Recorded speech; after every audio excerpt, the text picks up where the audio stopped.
Ești foarte drăguț, Nermal, dar nu la fel de drăguț ca motanul ăla portocaliu de pe strada asta. Cum îl cheamă? Dar nu te referi la Garfield? Oh, da, Garfield, cel mai chipeș motan din lume. Vorbim cumva despre același Garfield? Garfield mănâncă toată ziua. Mă surprinde că nu e în vechiul depou cu Harry, Hercules și Rottweiler, care stau întinși pe iarbă savurând costiță la grătar. Costițe? Stați departe de ei, sunt piază rea, să știți. Ah, prea bine, pe curând, Nermal. Haide, Odi! Se îndreaptă spre vechiul depou. Delicioase, absolut delicioase.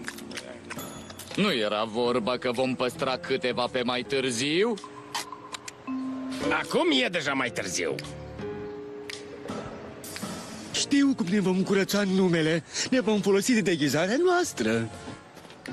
Iuhu! Ați putea să ajutați două domnițe la Nanghie?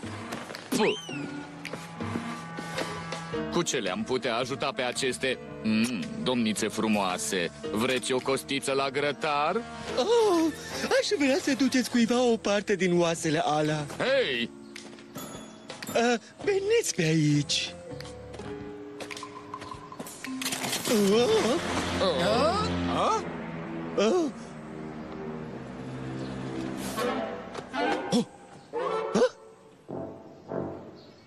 Ce perucă neroadă!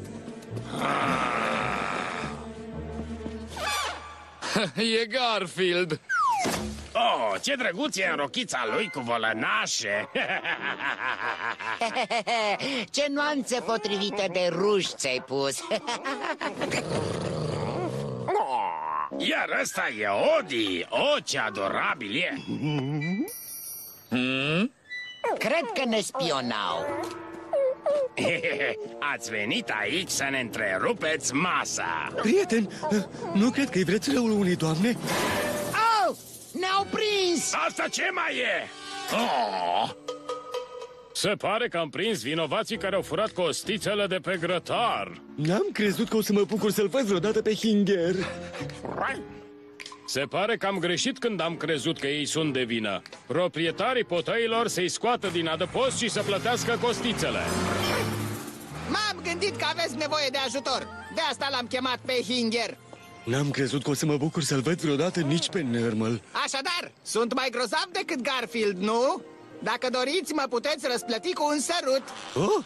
Mua! Oh! Ah, desigur, Nermal.